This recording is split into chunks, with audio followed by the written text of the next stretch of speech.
Hey guys, this is John, and I'm back for another game review from the UT Dallas Fall FIDE Open. So when I last left you guys, it was round 2, and that was this morning. I lost a game to Daniel Gurovich, and I was hoping to rebound in round 3. I got paired down in this round, so I was playing an international master by the name of Arthur Calugar. But his FIDE rating is pretty low for an IM. It's 2206. And I don't know how he got his title exactly, but normally you'd expect an IM to be somewhere around 2400 at the very least. But I think his FIDE rating has never got above 2330 or so. There's a couple ways you can get the IM title without going through the traditional qualifications. But I knew this would be a tough game because he's beaten a lot of good players. I saw in the database that he had beaten several 2600 Grandmasters before, so I wasn't going to take him lightly. So I'm black in this game. You're seeing it from black's point of view, my point of view. And my opponent opened with e4. And for the second time in 3 rounds, I had an opportunity for the Scandi. You guys know what's coming. d5. He took the pawn, I took the queen, knight c3. And once again, I had the opportunity to play the 3 queen d8 variation, which I played against Sam Sevian in the first round. So, queen d8, my opponent played d4, knight f6, and now bishop c4, just like the Sevian game. Now, when you're playing in a tournament, and also just when you're preparing in general, you have to be very mindful of what you've previously played and what your opponents might have seen you play before. So it crossed my mind that Calugar could have seen that first round game against Sevian. All he would have to do would be to look up where the games are being broadcast, which is, by the way, Chess Bomb, ICC, and Monroy all have live relays of these games. So all he would have to do is look it up there, or he could even check out my YouTube page since I put it on there. However, I got the sense, sometimes at the board you can kind of just get a feel for what your opponent knows and doesn't know, and he was moving kind of slow, and I just got the sense that he hadn't prepared, and that he hadn't really looked into this queen d8 line at all. So I repeated a6, which I also played against Sevian. I think is just the best move here. And white played knight f3. I played b5, bishop b3, and then c5. So far we're following the game against Sevian. And Sevian played a4 here, looking to shake things up on the queen side. But my opponent played the move that people usually play here, which is just to take on c5. So he grabbed the pawn. However, black gets a pretty good endgame out of this. So I took on d1, trading the queens. He took with the knight, and then I just played pawn to e6, so looking to recover this pawn. And there's little white can do about that. This pawn will be dead in the very near future, but my opponent played bishop e3. Now here I think it's kind of an open question about what the best move is for black. There's, as far as I know, at least 3 good moves. There's bishop b7, just patient, putting the bishop on a good diagonal. There's knight fd7, attacking c5 with the knight in addition to the bishop. And there's the move I played, which is knight e4, probably the most active move, and that does very much the same thing as knight fd7. Note that if black plays knight bd7, white could advance the pawn to c6 and attack the knight. So hence why, if black's going to put a knight on d7, it's better to put this one so the c6 square stays covered by that knight. So I played knight e4. And my opponent responded after thinking for quite a while with an interesting idea. And I think this idea he came up with is not bad. So he played knight c3. So he removed this knight from the back rank. And he's allowing triple isolated pawns if I want to inflict them on him. So I could play knight takes c3, b takes c3. But this doesn't win my pawn back. Moreover, I think these pawns are not that weak. Like white will play c4 and probably try to get rid of one very soon. So after knight c3, I didn't think for very long. I just chopped the pawn on c5 with my knight. And he took with a bishop. I took here. And then he played a4. So this is the same move Sevian played to disrupt my queen side, and it kind of works in a similar way here. So after a4, black really does not want to take, because after white takes back, I mean, almost with any piece, this pawn on a6 will be weak, and white has an open file to attack it. And I also can't really defend this pawn. Note if I play like bishop d7, white can take, and I'm pinned down the a file, so that would just lose a pawn for me. So my hand is forced. I have to advance this pawn. So I played b4. And now he jumps into the e4 square. So to those who are unfamiliar with this line, this actually looks like kind of dangerous for black. White has better development, and it looks like something has gone wrong for black in the opening because I don't have my queenside pieces out yet. But I have some long-term trumps, and mostly those have to do with the bishop pair and also the pawn structure. So I've got the two bishops, usually a nice thing to have. And the pawn structure, that is kind of deceptive because it looks like with this pawn on b4 that black might even have a weaker pawn structure. But aside from this pawn being a little overextended at the moment, everything else is good for black. This pawn actually has kind of a cramping effect. If white ever wants to play c3, I can take it, and that might induce some further weaknesses. So I've noticed in this line, it's pretty hard for white to unlock their majority, this 3 versus black's 2 pawns on the queen side.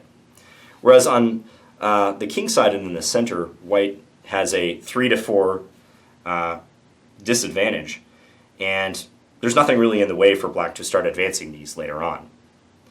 But for the moment, I do need to complete my development. I do need to catch up a little bit. So after knight e4, I just dropped the bishop back, so I played bishop e7. And here my opponent castled queenside. And I was already up a decent amount of time at this point. I was ahead on time for the entirety of this game. And I had a little bit of a think here. I know that my opponent wants to play knight d6 check, and I was trying to figure out what the best way to anticipate that was. Two main candidate moves I was looking at here was just castling short, so going opposite to white. But I still thought they would play knight d6 anyways, trying to attack my light square bishop. And the other candidate, which I eventually decided on, is just bishop b7. So developing, I kind of figured out that I think I'd rather have the light square bishop here than the dark square bishop. So in other words, I'm willing to give this one up, but I might want to keep this piece. I thought this bishop on this diagonal, leading towards eventually the knight and also this g2 pawn, is valuable, and I wanted to hold on to it. So bishop b7 hits the knight. White went here as planned, knight d6 check. I took it, they took, and here I just developed knight to d7. And I felt pretty comfortable at this point. My plan is just to play king e7, followed by knight c5, and then probably bring my rook, this rook, over to the queen side, maybe to c8, and maybe try to exploit b3, potentially this pawn on a4, which is kind of weak. My knight is really nice on c5. You'll see it's going to be hard to chase away from that square. So I felt like I was doing my job and catching up on development by now. So after knight d7, white played an interesting move. It's kind of a committal move, but I can understand why they played it. So he played a5. And in doing so, I think he's trying to not only free up the a4 square for his bishop, which is a threat right now, attacking the knight on d7, but also to try to separate this pawn from my a pawn. So he's kind of trying to isolate this pawn. However, this pawn does become weaker when it's on the a5 square, so it's kind of give and take. Like, yes, you, to a certain extent, cut off the b pawn, but you're endangering your own a pawn. So I don't know if that was the greatest decision. I just played king e7 as planned, attacking the rook. My opponent doubled up. And I have the option to take on f3. Not right now, because white could play rook takes d7 and replied, but like, for instance, on the previous move right here. But I didn't want to just jump at the first opportunity to do that. I thought that my bishop might be a valuable asset here, and it kind of restricts the movement of this knight anyways. Like, if the knight moves to a square, this pawn could be undefended. So I wasn't in a hurry to play bishop takes f3.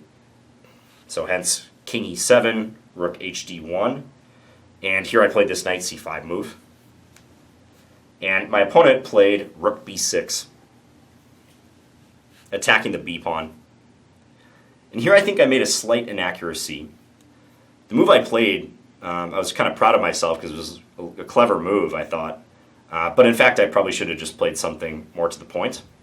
I think the best move is bishop takes f3 now.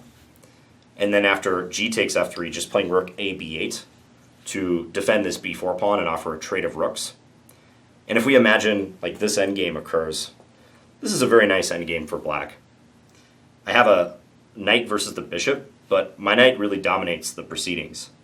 It's attacking the bishop on b3, And even if white were to move that, there's really no way to attack this knight and get it off the c5 square.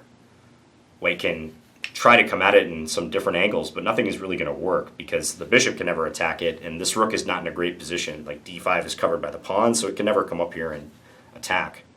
I think if something like this were to happen, I'd start trying to unlock my majority of pawns. I'd start trying to advance my 4 versus his 3, now that the queen side has clarified a bit and I'm all developed, I'm all caught up in development. I also might try to win this a pawn down the line. Like, should this bishop ever leave this diagonal, like say white would leave it on b3, I would have rook b5 and I can just go take that pawn. So that's kind of what I think I should have aimed for here, just taking on f3 and then proposing a rook trade. But I got a little fancy, so I played rook a b8 instead of taking on f3.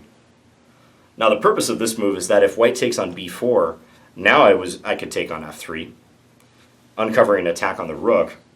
And after the forced rook takes b8, rook takes b8, g takes f3, I can play knight takes b3 check, c takes b3, rook takes b3. And I thought this endgame was very good for black, if not winning. Because I just looked at all of white's weak pawns and I thought, well, I'm attacking this f-pawn, already white's structure is shattered over here, the a-pawn is still weak, I can probably win this endgame. And that was the basis behind that rook a b8 move. But ultimately, I think it was a little bit too fancy for a reason you'll see here in a second. So this is here, this is here. So after rook a b8, white played a move I hadn't really anticipated, and I think it was a good one, which made me regret my decision not to play bishop takes f3. So he played knight to d4, which I thought was an unplayable move when I was deciding on rook a b8, because I just thought, well, what happens if bishop takes g2? But then I realized that my opponent's plan is actually to play f3 here, just nudge this f-pawn up one square. And the issue now is this bishop is cut off from helping to defend the queenside, and white is simply threatening knight c6 check. I think the computer gave some way where this is actually okay for black. I think taking and then playing king f6, I don't know if I would have thought about that too much in the game, maybe. But I just really disliked my bishop being that far away from the action on the queen side. So after knight d4, I did not take the pawn on g2. I played a more restrained move. And this was also motivated by my opponent's time pressure. I didn't want to give him any chance for the initiative after bishop takes g2, f3. I wanted to keep control of the position. So I played bishop a8. So just proposing a rook trade. Bear in mind that after knight d4 is played, he really might follow up with rook takes b4 if given the chance, because now I wouldn't have that bishop takes f3 discovered attack resource. So bishop a8 was motivated by the desire to trade the rooks and also defend b4. So here my opponent took on b8. We swapped a pair of rooks. And now he played bishop c4. So removing the bishop from the attack square on b3, also eyeing a6. This is a bit of a pain for me, defending that a6 pawn. Fortunately, that's probably like my only major weakness. b4 to some extent. These two pawns, as long as I keep a reasonable eye on them, I don't think white can do anything with that. And with bishop c4, he's again daring me to take this pawn, which I think would have a similar consequence, f3, or maybe even rook g1 to try to get at the pawn on g7. So bishop c4, and I played rook c8, just overprotecting the c6 square. I played this move pretty fast because I wanted to force my opponent to a decision once again. And he was getting under 10 minutes at this point, whereas I had probably 35 or 40, something like that. So here he played f3, so stopping any bishop takes g2 business. I played a call move, bishop b7, another overprotection move. The bishop's like not extremely well placed on a8, so I just improve it a little bit, and I also defend a6. So now if I ever want to move this knight, I can do so. And after this, he played knight b3, looking for a trade of the knights. And I thought about it a little bit, and I don't really like a trade here. I think if I were to trade, and after bishop takes b3, this simplifies white's task, and since the bishop isn't standing on c4, they might even sneak in this move. Like if I were to go after their a5 pawn, they could go after my b4 pawn, and remind me that this could just be as weak as that pawn. So I also saw that in this position, if I were to play e5, trying to rule out rook d4, then I believe they have this nice reply, bishop takes f7, now that this diagonal is clear. And if I take with a king, the white rook reaches d7 with a fork. So I had to look at a couple lines like this and just didn't like them. So I opted to keep the knights on the board after this knight b3 move. So I just withdrew the knight to d7, just to retreat, and in doing so I attacked the bishop. So he retreated, bishop e2, and now I can safely play e5. There's no bishop takes f7 threat. And in playing e5, I deny white the use of the d4 square. That's the major benefit of this move. There's no longer rook d4, rook takes b4 to worry about. And my opponent's next move was a mistake, which allows me to win.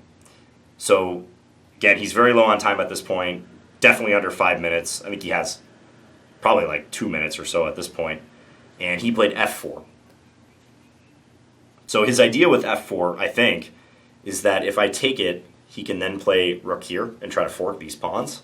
He might lose g2, but then again, f4 would be hanging, b4 would be hanging. The position gets a little messy. So a quiz question for you guys, if you'd like to pause your video.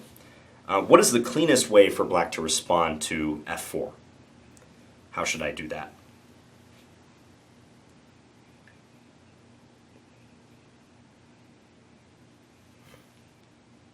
Okay, so the answer is knight c5.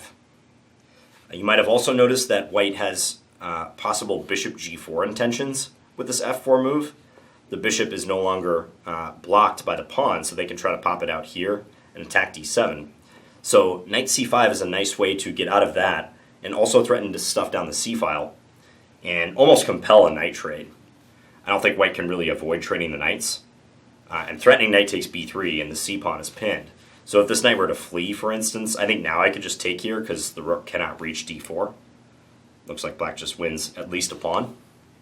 So he took on c5, I took with the rook, and all of a sudden white has several loose pawns. 3 loose pawns to be exact. a5, f4, and g2. All those pawns are undefended. And this knight c5 was a great move to induce a trade on a square where I also defend my e5 pawn. So I was very happy to play that. So he played bishop g4 now. Usually when players are under time pressure and they're also under attack, they'll try to counterattack, I've found, and try to create some confusion. And bishop g4 is trying to do that, so they have this idea of rook d7 check, forking the king and the bishop. But I just took bishop takes g2. Bishop e4 also came to mind. I didn't like that as much. I thought they could go here, check, king e8, and then back to d2, defending this and this. And if I take here, they can try to pin me, king here, and if f5, there's bishop takes f5. Lines like this don't work so well for black. But fortunately for me, I can just take on g2 instead. So after this rook d7, or before this rook d7 idea is played, I can play bishop takes g2 and just swipe this pawn. So I did that, and he played rook d7 check, king e8, and we're playing with 30-second increment. Here he timed all the way down to 1 second, 1 single second, and then he played rook d6, just a fraction of a second before his flag fell. White's problem here is that, they don't have a lot of good moves, to be honest. They could take on e5, but if they do that, what was I thinking about here? I think I could just take back on e5. I could also take on a5 if I wanted. I'm winning material, and this pawn on a5 is probably a goner. I thought there was even something more concrete. I might be able to deflect this bishop away, I was thinking. Even some sort of bishop f3 move to try to get them to take so I can take their rook. But even just gobbling the loose pawns should be sufficient here. So he instead played rook to d6, counterattacking the a pawn. But I was happy to let him take that one, so I just took on f4. And once again, he was thinking, time ticking down. Didn't even take on a6. He actually played this, because if he had taken on a6, I can play f3, and this pawn's a runaway train. It's going to require white to sacrifice the bishop in order to survive. And if a scenario like this happens, this is an easy win for black. My bishop even controls the queening square, so he doesn't have any hopes of pushing that pawn and winning. So, yeah, unfortunately for white, there's no good recourse at this point. He played rook d4, looking to fork these pawns. Here I just played g5, supporting that pawn, but also just guarding the f4 square. I think I could have played f3 directly, actually. I was just trying to rule out rook f4, but actually I could even play just g5 here, and if rook f6, king e7, and the rook will be forced off the f-file. So in retrospect, that was also good. But I just played g5 directly, and he took on b4, and now I played f3, and white resigned, because, once again, if white wants to stop this pawn, they're going to have to sacrifice their bishop to do so. My bishop on g2 will support the pawn's advance. Once this pawn hits f2, this bishop's perfectly placed to help out. So, I get back on the board with a win, and this one, I think I won this game for a couple reasons. One was just the time. In these games, even though 90 minutes per side of thinking plus a 30-second increment sounds like a lot of time, that time starts getting eaten up fast once you start delving into a position, as I found out in my previous game against Gurovich. So, fortunately, I was on the other end of the spectrum here, and I was able to manage my time well, and my opponent did not. And also, I just had some slight pressure in a position that I was very comfortable with, this Scandi endgame, where black plays this b5, c5 idea. So, hope you guys enjoyed this one. I'm currently sitting on 1.5 out of 3, and I play Grandmaster Kosintseva tomorrow, who is one of the best women players in the world. She actually has a sister. This is Nadzedza, I believe is her first name. She has a sister, Tatiana, and they're both strong grandmasters. So I play Nadzedza Kosintseva tomorrow morning. So I'm going to get some sleep and hope I do well. Hope I have good news to report back on. So thank you guys for watching, and I'll see you guys tomorrow.